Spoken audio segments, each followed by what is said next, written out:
Okay, continuing on, this is part 2 of the video activities that can be used for any grammar point for people who teach English as a second language. Talking about using crosswords. This is a continuation from the previous video, so I'm going to jump in the middle here. I was just saying there's a million different websites you can go to make crosswords. My favorite one is Armored Penguin. Like a penguin who wears armor. I don't know why they call it that, but it's Armored Penguin. Just search Armored Penguin. I like it because it lets you save the crossword as a PDF afterwards.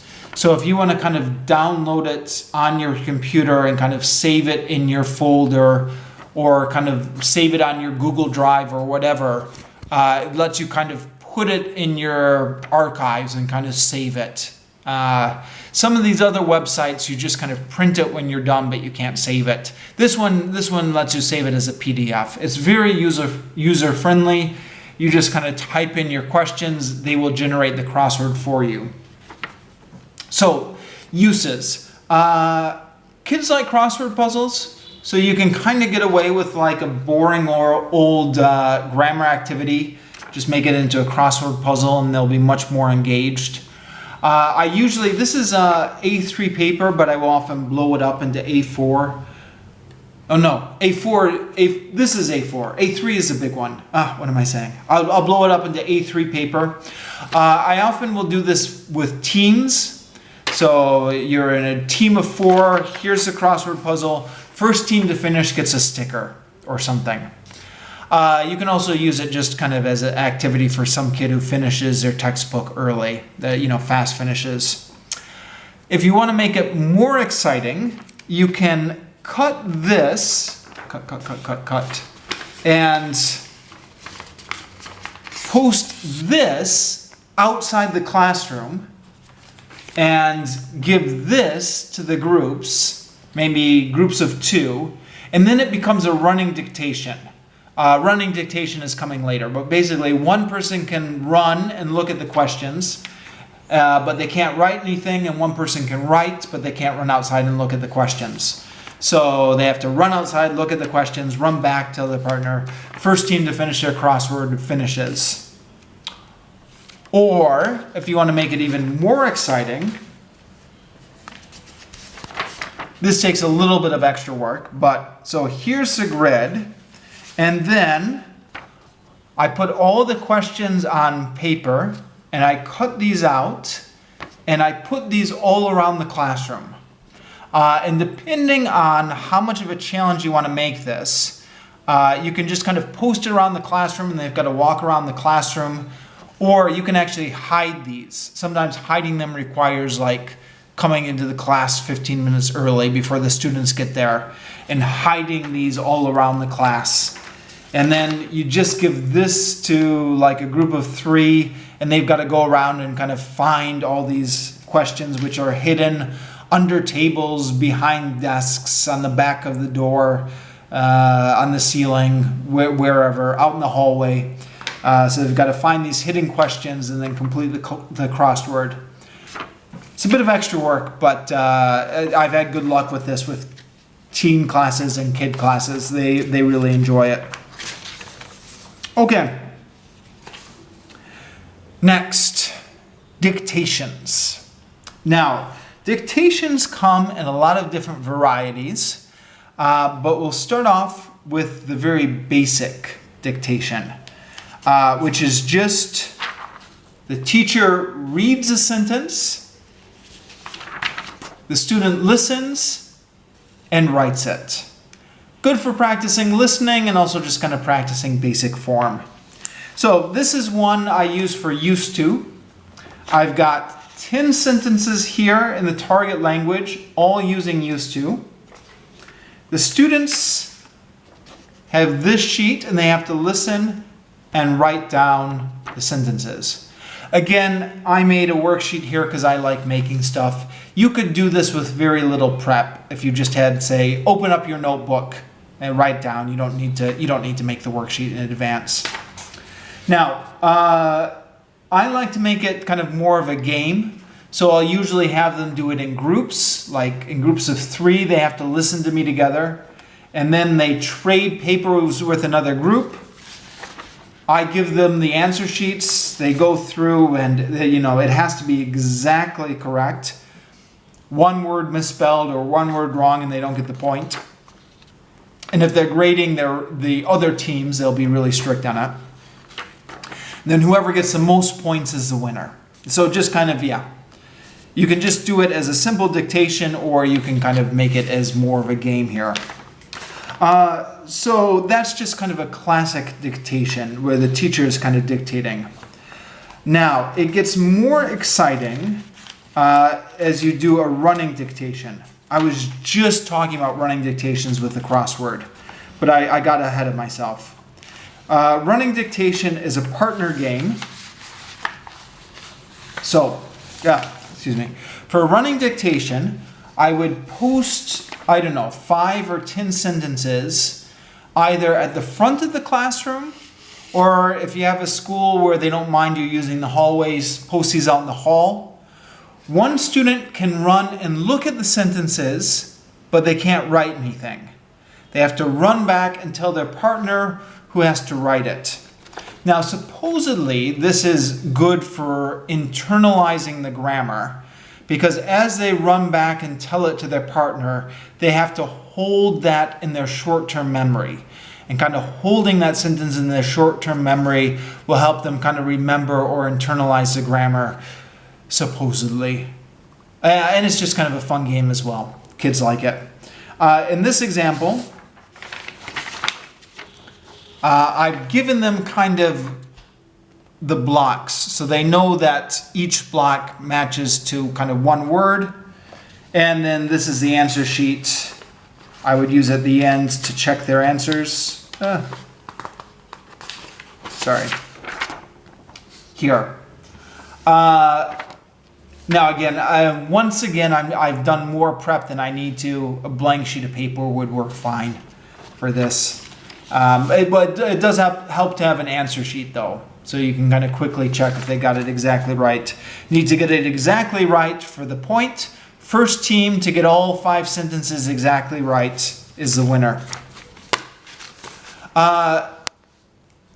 Another variation is telephone dictation. Now, for telephone dictation, it's like the classic game telephone, or actually this game has different names depending on where you're from. I think some people call it Chinese whispers.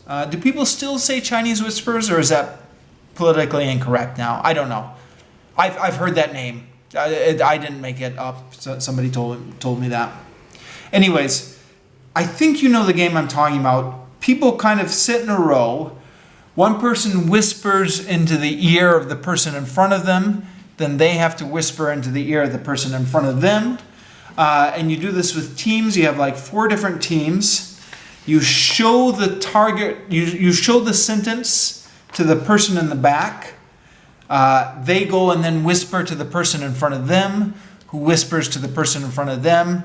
And then the person at the very front of the line has to either write the sentence down on the blackboard or on a piece of paper or whatever. Who's ever at the front, at the end of the line, writes it down. And if they can get it correctly, and if they're the first one to get it correctly, they get a point. If it's wrong, the teacher says, no, it's wrong. And then they've got to kind of go back and, try and figure out where in the chain that they got it wrong. So yeah, that's telephone dictation, or sometimes whisper dictation. Okay. Another variation is shouting dictation. So in this one, it helps to have maybe, 5 teams.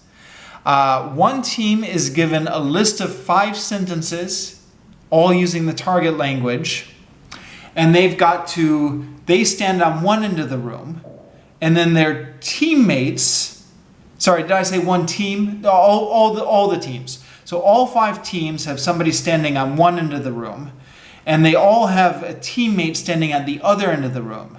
And they've got to shout their sentence across the room to their teammate, who's got to write it down.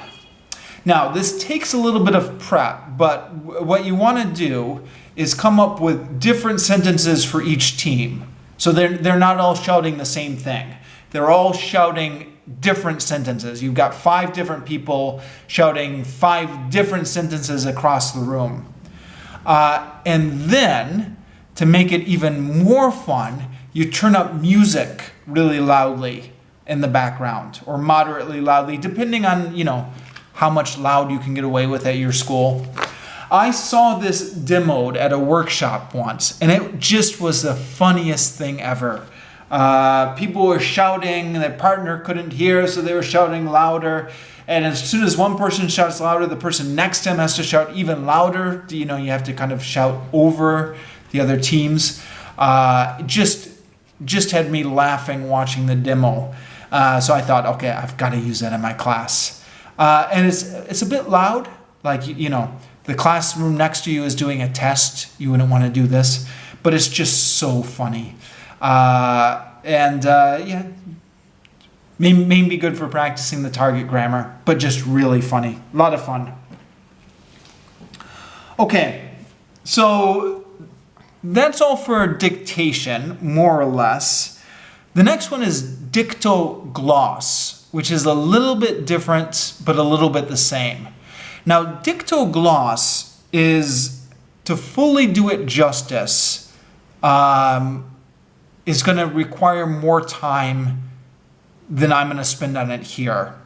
I was going to say it's going to require more time than I have, but who are we kidding? I've got the time. But I don't want to get bogged down in one thing.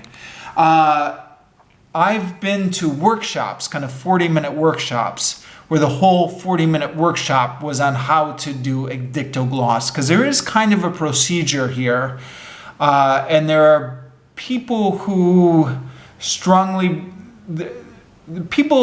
get really into it and kind of believe that there's like this procedure you have to follow exactly.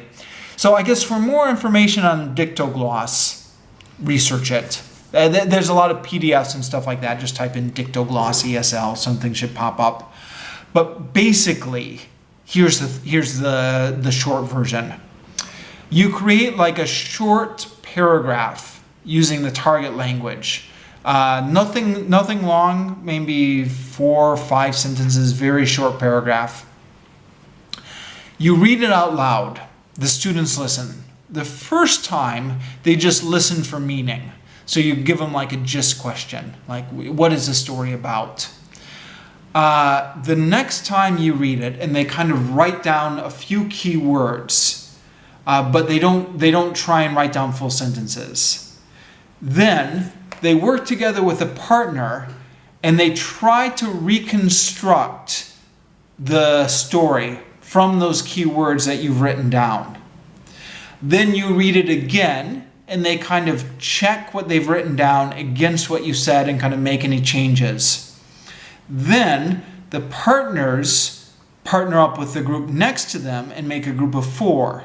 And they kind of compare their different versions and talk about which one is correct and write a new version. Maybe you read it again and they check their version again against what you said the second time.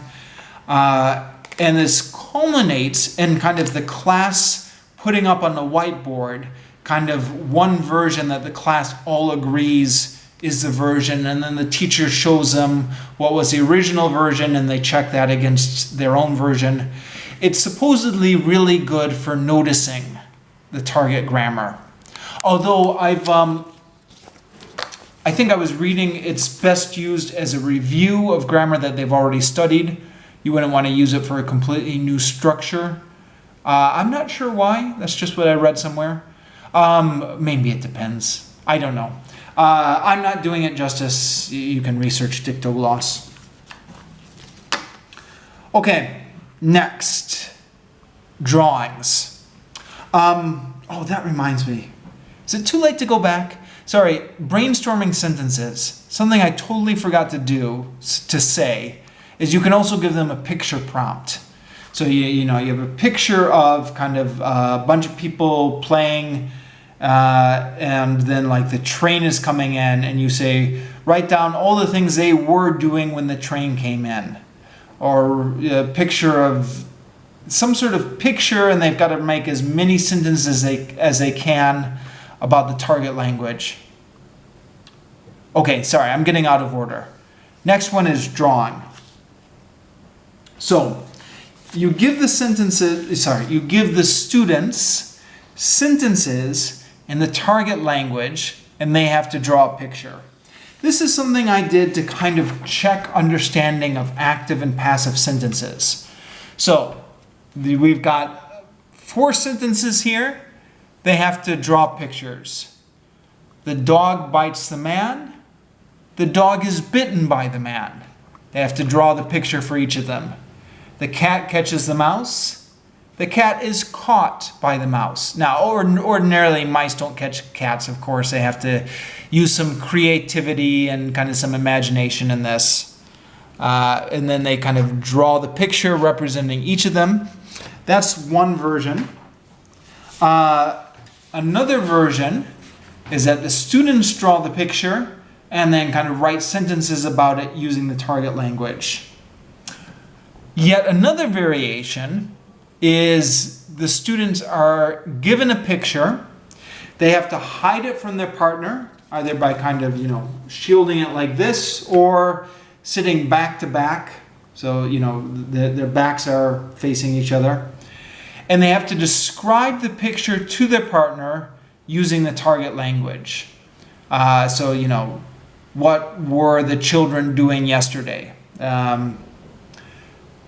Alternatively, they draw their own picture and then they describe that picture to their partner using the target language. So this would work good for like present continuous, describe all the things that are happening in the picture. Past continuous, if you decide the picture happened yesterday. Active and passive here. I think with a bit of creativity, it could be adapted to a lot of different grammar points. Okay, next, feedback games. Now, feedback games are a little bit different in so much as up until now, all the activities we've been describing, kind of the grammar point is the game, or the game is the grammar point, or whatever, like doing the game is practicing the grammar point. Feedback games are games in which So imagine you have a workbook. The students have like 10 grammar exercises to work through, like fill in the blanks for these 10 sentences. So they do them, and then the game is kind of like the reward for finishing the worksheet. So you say, okay, group 1, what did you get for question number 2? They've got to read out their answer. If their answer is correct, then they get a shot at the game. If their answer is not correct, then they don't get to play the game. So it's a way of kind of, 1, making these kind of grammar worksheets a little bit less boring. And 2, kind of giving the students an incentive to kind of get correct answers. What I usually do is I have them kind of do the worksheets on their own, but then they've got to check together and they've got to make sure everyone in their team has a correct answer, because I could call on anyone in their team at any point. And so it incentivizes them to kind of help each other and make sure everyone on their team gets the correct answer. Now, there are like 1,000,001 feedback games. So the sky's the limit here. But these are just some classic ones that are commonly used at my school. Sticky balls. So you have kind of these little balls with the suction cups on it. You draw a target on the whiteboard. 100 points for the middle one, 50 points for the next circle, 30 points for the next circle, 10 points for the outer circle. They kind of throw the ball there. Whatever it sticks to is the points they get. And again, they only get a chance to throw the ball if they get the correct answer. If you don't have a sticky ball, kind of any ball would work. I mean, it wouldn't stick, but you in the class can still just kind of see where it hits on the target. Bowling, assuming you have kind of miniature pins, like not a real bowling, but like those toy bowling things they get for kids. They have them at my school. Also, I was mentioning balls before. If you have balls, and you can write on the floor of your classroom. You can draw like a target on the classroom floor, like 10 points for the middle, 50 points for the outer circle. And it's kind of like, you know, that Olympic sport curling? It's kind of like that. They roll the ball, and the ball rolls towards the target, and they want it to kind of stop exactly on the circle with the most points. So if they roll it too hard, it will go right past the target. If they don't roll it hard enough, it won't get to the target. They want to roll it just hard enough so it will roll and stop exactly on the target. There's another one. This one goes by a lot of different names. At my school, it's called machine gun. I've also heard it referred to as hurricane or whatever. I'll come back to this a little bit later because this is going to be another entry. But basically, you have a grid of numbers up on the board, and behind each number is different prizes. So like number 5 is 10 points, but number 3 is lose 5 points, and number 15 is lose all your points, and 20 is attack another team and steal 5 points from them. And 30 is destroy another team's points, and 25 is like switch points with another team. And there are all these like surprises in there. You know, steal a team member from another team, give 2 points from another team, take 2 points from another team. All these kind of little rewards, and they don't know which ones correspond to which number. At my school, they use the Active Inspire software to kind of create these programs where you can kind of click on the number and the number will flip over to reveal whatever it is behind it. But you don't need a computer. You could totally do this low tech. You could just write the numbers up on the whiteboard, and then you could have like your own answer key about what the numbers correspond to. You can be like, oh, number 5, let me check here. Number 5, lose 2 points. Something like that. Okay, slight variation. All these feedback games so far have been games where you get the right answer, you get a shot at the game. It's possible to reverse this though. So like you're competing in the game to get a chance to answer the question. So for example, the basket game. You have like a basket in the middle of the room, or a bucket or something. And each team has like a ball, or if you don't have balls, you can just crumple up paper, just anything they can throw. And they're throwing and throwing and throwing and trying to get it into the basket. And if they miss, then they have to go and pick it up again and kind of sit back in their seats and try again. Or I don't know, maybe they have a whole bunch of papers they can throw, whatever. But the first team to get something into the basket gets to answer the question.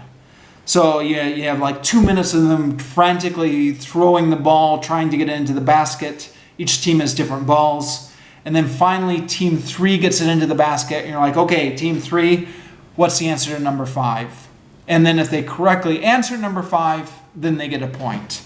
So that in this game, they're competing for the chance to answer. In the other games, they answer first, and then they get to play the game. And those are just a few examples. There are like a million feedback games. Yeah, you probably have your own favorites. They work really nicely when you have like a page in the workbook or a grammar exercise in the textbook that you have to work through. There are a million more, but I'm going to move on. So moving on to something different next. Find the target grammar. Now, this takes a little bit of preparation and maybe luck, but you find like a magazine article or some like authentic piece of writing that has several examples of the target grammar in it. Now, depending on the target grammar, some of this might be more easy to find than others. But like, you know, a newspaper article might have a lot of past perfect in it. You bring it to the students. They have to go through and underline all the examples of the target grammar that they find in the newspaper article or whatever it is. And the groups get kind of 1 point for each one they correctly identify. Moving on. Find someone who. Now, find someone who is another game that I think a lot of teachers use, but maybe they use as like an icebreaker or a getting to know you game. But you can totally use it for grammar as well. But first of all, what is it? Because I don't want to assume everybody knows everything. So find someone who is usually used like as an icebreaker on the first day of class, this kind of thing to get to know your classmates. It's like 16 questions or whatever, 10 questions, 15 questions. I don't know why I said 16. You've got to go and find somebody who meets these descriptions. So find somebody who lives close to school. Find somebody who studied at this school last year. Find somebody who likes scary movies. So you've got to go around and you've got to kind of ask your classmates, and you kind of, as soon as you find somebody who matches the description, you can write their name down. The winner is the first person to complete their worksheet. So kind of a classic get to know you type activity. But it can totally be adapted to just about any grammar point. Find someone who is going to watch TV after class for future going to. Find someone who has eaten horse meat for present perfect. This is my example here. A whole bunch of used to questions. Find someone who used to live in the countryside. Find someone who used to hate spinach when they were younger. Find someone who used to watch cartoons when they were a child. Find someone who used to eat a lot of sweets when they were a child. So this is for used to. All the questions are related to used to. Now, depending on the level of challenge you want here, traditionally find someone who games are, it's got find someone who here, and then all the sentences kind of start with the infinitive. Sorry, not infinitive. Used to is a bad example. They will usually start with a verb in the third person S. For example, find someone who has been to China. Now, to make this into a question, you've got to change it from find someone who has to a question. And you've also got to change the subject-verb agreement. So instead of who has, you've got to change it to have you. Arguably, this is all part of the grammar practice, but some lower level students really struggle with this. So if you want to make it easier for them, you just kind of put all the questions in the question form already. So instead of like, find someone who has been to China, you just write, have you been to China? So you kind of, you're already scripting the questions with them, for them. Or if you want to make it challenging, do the find someone who format, and they've got to make the questions themselves. Variation. Students make their own. So this is with the present perfect, have you